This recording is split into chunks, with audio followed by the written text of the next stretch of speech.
lógica humana para explicar la herencia se remonta desde mucho tiempo atrás, pues una de las mayores inquietudes del hombre ha sido desde siempre su propio proceso de reproducción y la posibilidad de conseguir mejoras en su descendencia.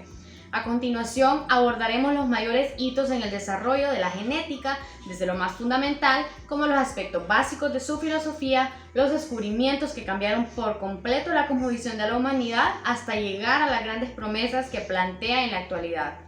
Durante la Edad Dorada de la cultura griega, este interés nació cuando los filósofos como Anaximandro, Heráclito, Empédocles, Anaxágoras, Demócritos, Aristóteles, etc., intentaron explicar el problema del origen y reproducción de los seres vivos. Anaximandro de Mileto proponía el origen espontáneo de la vida, sosteniendo que ciertas formas de vida, animal y vegetal, surgen de manera espontánea a partir ya sea de materia orgánica, inorgánica o de una combinación de las mismas, mientras que Heráclito de Éfeso atribuía la aparición y conservación de todas las cosas, seres vivos incluidos, al antagonismo que se da entre contrarios, que, sin embargo, se sostenían en una unidad fundamental.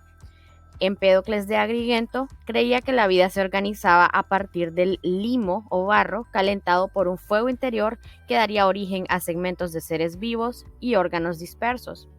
Los organismos viables se obtendrían mediante la asociación accidentalmente favorable de los fragmentos iniciales o supervivencia de los más aptos. Anaxágoras de Clasómenes proponía que las semillas de plantas y los huevos de animales poseían en pocas dimensiones todas las partes del futuro ser, algo que se conoce como preformismo. Por su parte, el padre de la medicina, Hipócrates de Cos, así como Demócrito de Abdera, compartían la idea central de la teoría de la pangénesis que más tarde Charles Darwin propondría, según la cual la semilla de los seres vivos está formada por lo que podría denominarse micropartículas o plúmulas que reproducen en miniatura cada parte del cuerpo y emigran luego hacia los órganos de la reproducción. El Tratado Hipocrático sobre la semilla planteaba que una serie de humores activos en diversas partes del cuerpo masculino servían como portadores de los caracteres hereditarios, extraídos del cuerpo masculino por el semen y traspasados a la descendencia. Estos humores podían ser saludables o enfermizos, siendo la condición enfermiza la causante de la aparición de recién nacidos con enfermedades congénitas. La pangénesis fue ampliamente aceptada hasta finales del siglo XIX. Aristóteles, por otro lado, contribuyó con la primera interpretación gradualista del comienzo de la vida. Fue partidario de la concepción epigenética, según la cual la individualidad del ser humano se adquiere poco a poco, pasando por fases funcionales diferentes. Amplió el pensamiento hipocrático al proponer que la potencia generativa del semen masculino residía en un calor vital contenido dentro de él, que tenía la capacidad de producir descendientes de la misma forma del padre, anatómicamente y en sus capacidades. Afirmaba que este calor cocinaba el flujo menstrual de la mujer, la sustancia física que daba lugar a un descendiente. Así el embrión no se desarrollaba porque ya tuviera las partes en miniatura del cuerpo humano, porque estuviera preformado, sino por la potencia conformadora del color vital. De ese modo, esta concepción fue contraria a la preformista, según la cual el individuo ya está completamente formado en el momento de la concepción, pero en miniatura. Aristóteles también pensaba que el hombre mismo procedía de gusanos generados espontáneamente. Aunque estas ideas suenen primitivas, debe recordarse que antes del siglo XIX, ni el esperma ni los óvulos habían sido observados en los mamíferos, ni se contaba con microscopios. Entre 1600 y 1850, varios pasos importantes permitieron avanzar en la comprensión de las bases biológicas de la vida. Para ser más específicos, en el siglo XVII, el anatomista inglés William Harvey escribió un tratado sobre la reproducción y el desarrollo, y es a él a quien se le atribuye la primera formulación de la epigénesis, según la cual los organismos se derivan de sustancias presentes en el óvulo que se diferencian en estructuras adultas durante el desarrollo embrionario. Esta teoría también estaba en conflicto con la de la preformación y fue inspirada en el pensamiento aristotélico. Con el descubrimiento del microscopio en 1665 por el inglés Robert Hooke, se pudo lograr alcanzar el desarrollo técnico suficiente para que las lentes posibilitaran estudiar el funcionamiento interno de la célula y se hallara en el núcleo celular los corpúsculos denominados cromosomas, posibilidades de estudio que Gregor Mendel no tenía, realizando sus experimentos en ignorancia absoluta. Puesto que unos 20 años después de publicado su trabajo, los avances en microscopía permitieron a los investigadores como Robert Hooke identificar a los cromosomas y establecer que en la mayoría de los organismos eucariotas, los miembros de cada especie tienen un número característico de cromosomas, número diploide o 2N, en la mayoría de sus células.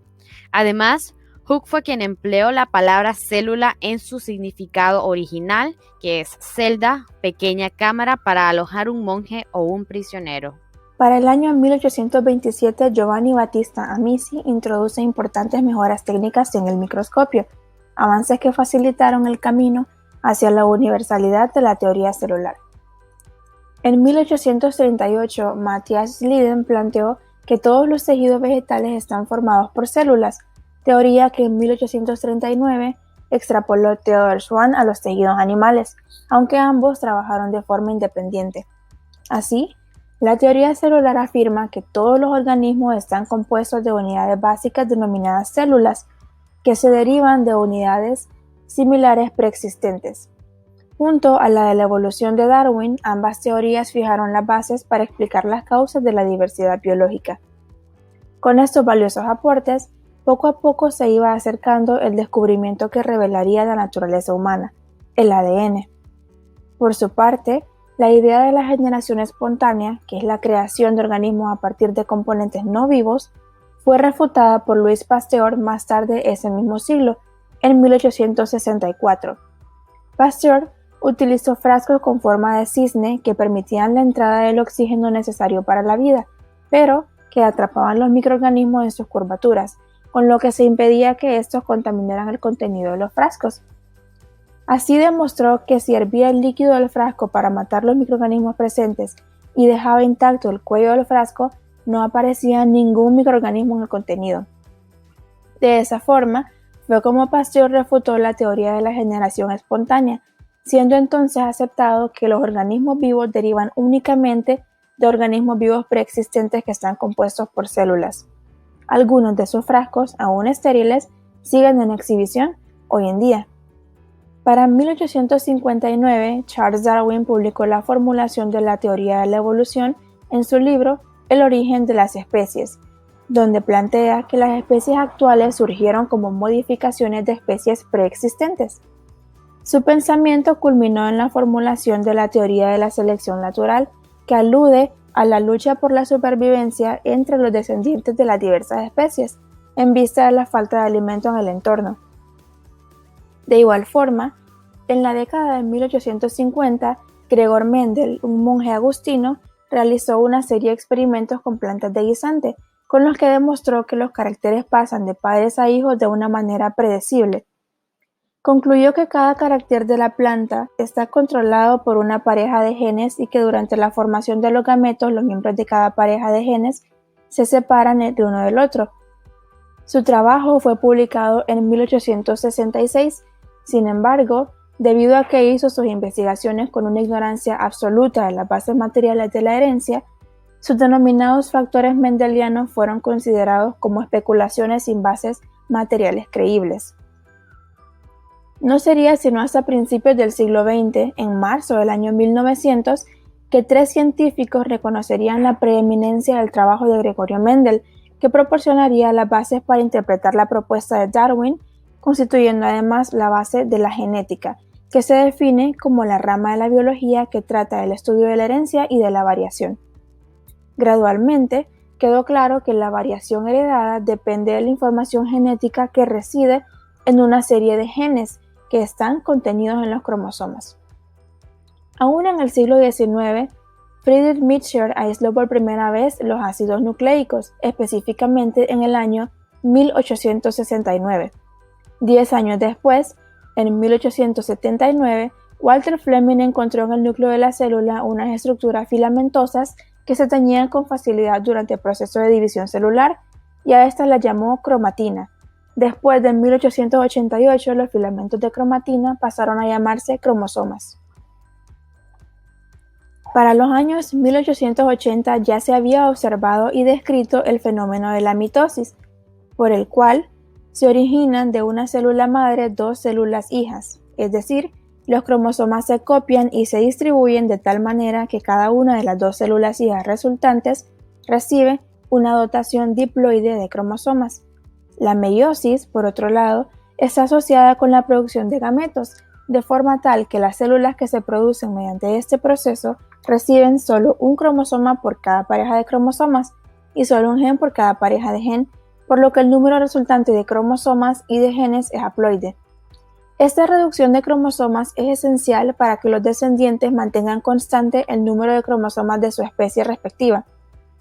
Este fue el paralelismo que llevó a Walter Sutton y a Theodore Boveri a plantear que los genes son transportados por los cromosomas, surgiendo la base de la teoría cromosómica de la herencia, la cual justamente afirma que los caracteres hereditarios están controlados por genes que residen en los cromosomas y que son fielmente transmitidos a los gametos.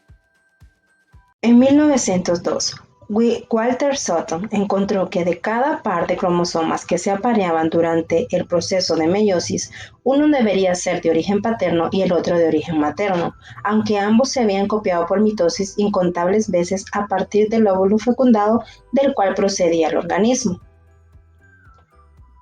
Fue el inglés William Bateson quien en el marco de la tercera conferencia sobre hibridación en 1906 propuso por primera vez la palabra genética para bautizar a la nueva ciencia, y en 1909 el botánico danés Wilhelm Johannsen propuso la palabra genes, del latín genus, que significa que da origen a, esto para designar a los viejos factores de Mendel. En los comienzos del siglo XX, otro hallazgo provino de Phoebus Levin, quien demostró que la molécula de ribosa y la desoxirribosa eran las pentosas de los ácidos nucleicos. Por su reputación científica, pues la hipótesis de que son las proteínas las responsables de la herencia y no el ADN fue fácilmente aceptada. Y claro está, ya que una molécula de naturaleza química tan sencilla como el ADN no podía ser la responsable de un fenómeno tan complejo como era la herencia. Hacia la década de 1920, los científicos identificaron el ADN y las proteínas como los principales componentes químicos de los cromosomas, y de ellos las proteínas son las más abundantes en las células. El microbiólogo Fred Griffith, que investigaba varias capas de Pneumococcus, inyectó ratones con la cepa S y la cepa R de una bacteria. La cepa S era dañina, mientras que la R o rugosa no lo era. Cuando inactiva por calor, la cepa S era inyectada, no había secuelas y el ratón vivía. Sorprendentemente, al combinar cepa R con cepa S inactivada por calor, el ratón murió. Además, Griffith encontró células de cepa S vivas. En apariencia, la cepa R se convirtió en cepa S. Los experimentos de Griffith identificaron la existencia de los dos tipos de ácidos nucleicos en las células animales, el ADN y el ARN. Y además estableció que los cromosomas se constituían de ADN y proteínas. Por su parte, Maurice Wilkins y Rosalind Franklin en noviembre de 1951 consiguieron datos experimentales suficientes mediante rayos X para proponer que el ADN tenía una conformación helicoidal, en la que el esqueleto de azúcar fosfato se situaba hacia el exterior y las bases nitrogenadas se acomodaban en el interior de la molécula. Edwin Chargaff comprobó que las cantidades de bases nitrogenadas variaban de un organismo a otro y que la cantidad de purinas y la de pirimidinas se mantenían entre organismos de la misma especie.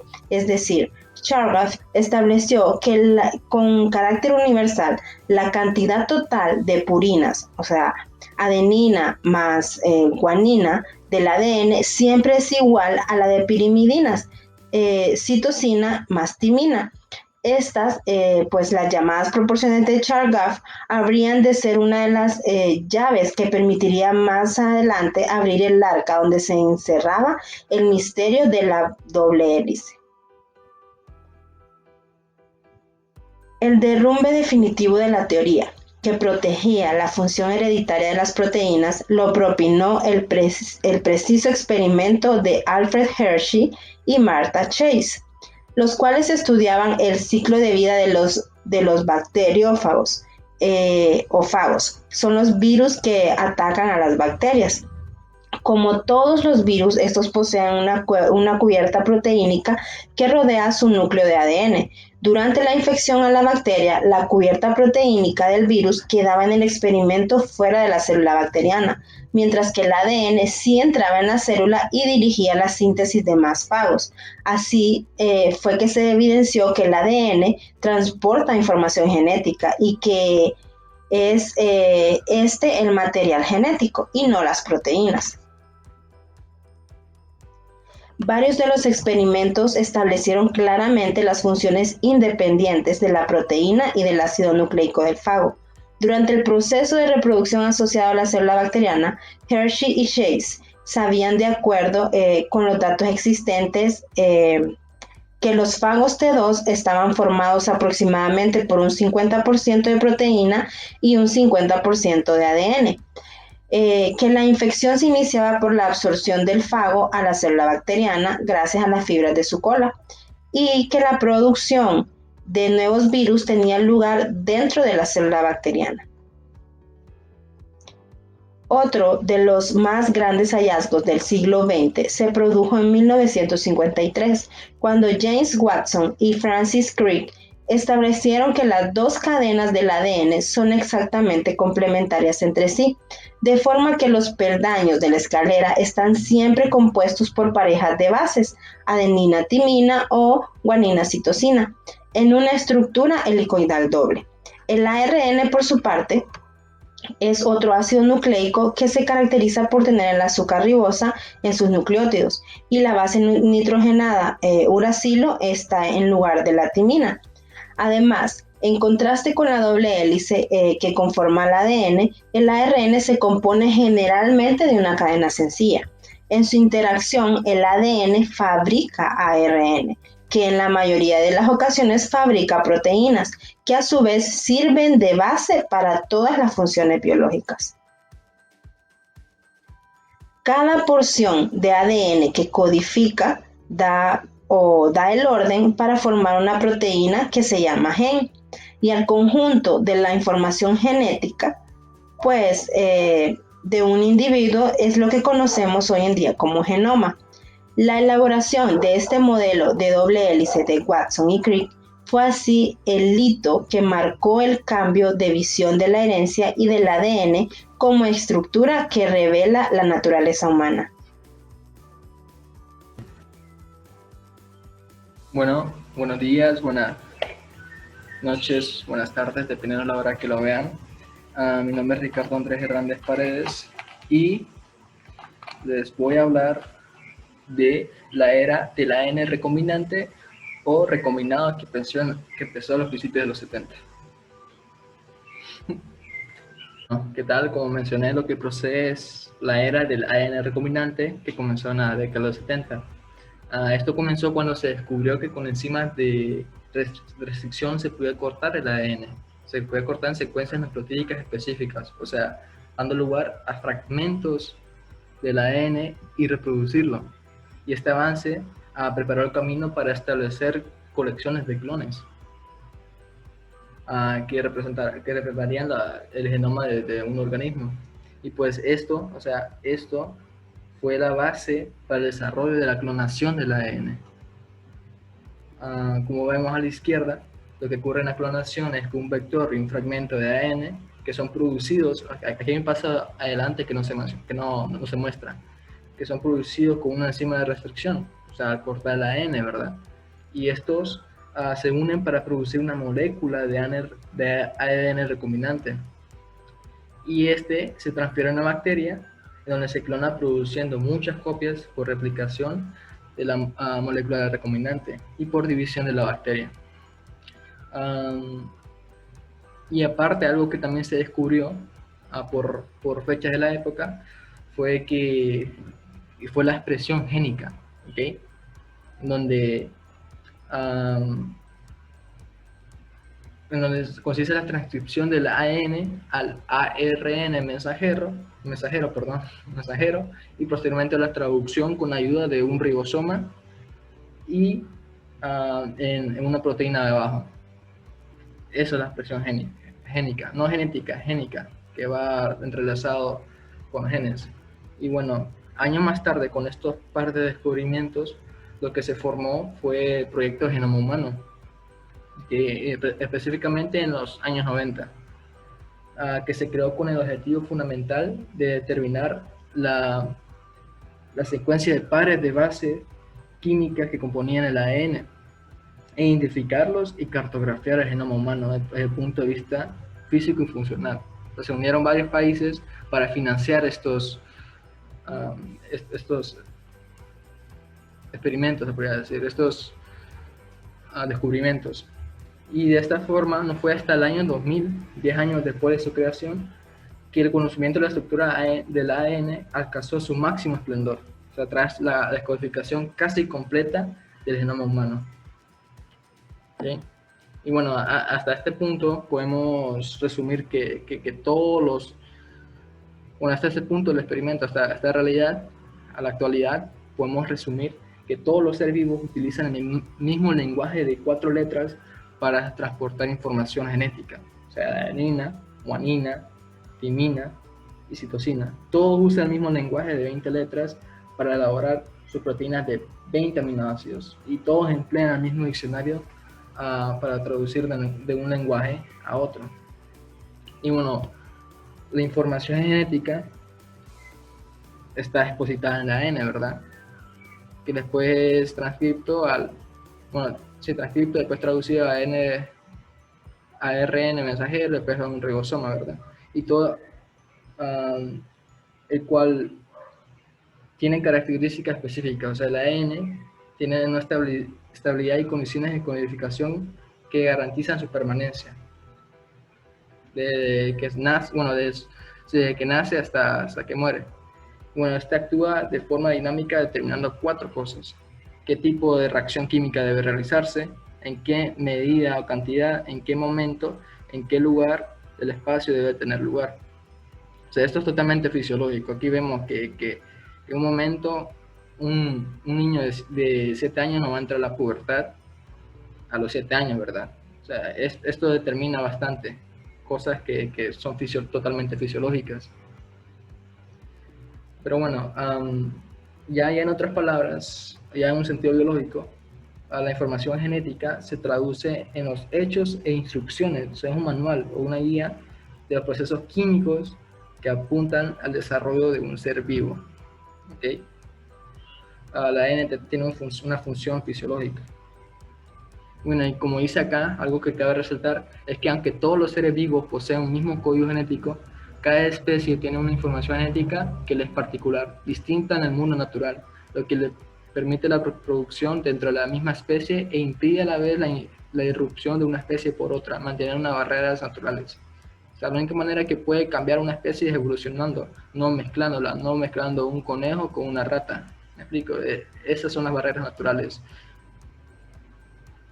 Y bueno, entonces, ya manera para concluir el contenido en sí, quiero enfatizar que nuestro ADN es el manual de instrucciones, ¿okay? Que a partir del cual nos desarrollamos y mantenemos como organismo, que tiene 4 bases, como mencioné antes: adenina, timina, citosina, guanina, donde cada individuo, cada uno de nosotros, es el resultado único de su información genética, ¿okay? De su genotipo. tras haber sido modulada por el contacto con el ambiente. Y este resultado final, todo el conjunto de características que nos forman por fuera, es lo que denominamos fenotipo. Nuestro genoma nos identifica como individuos únicos y es el que transmitimos a nuestra descendencia. Y bueno, ya poniendo punto y aparte del contenido, me gustaría decir que en este transcurso de la discusión pudimos observar que la genética, que como toda ciencia tiene sus humildes comienzos desde la mente de filósofos, con la perspectiva abstracta y abierta del mundo, pero no fue hasta el siglo XX-XXI que dio un gran paso, que estos han sido testigos inclusive de la clonación, me explico. Inclusive está el caso de la oveja Dolly, en el que es un ejemplo de reprogramación nuclear, ¿sí? Básicamente la reprogramación nuclear es la transferencia nuclear de células somáticas, que implica trasplantar un núcleo de una célula somática a un núcleo, una célula sin huevo, o sea, sin núcleo. Y bueno, pues al conocer ya en sí de la historia y lo que hemos sido capaces como seres humanos, solo queda decir que el futuro de la genética pinta ser bastante prometedora, desde poder hacer la vida más sana y larga hasta para tratar enfermedades que hasta el momento parecen incurables. Bueno, muchas gracias.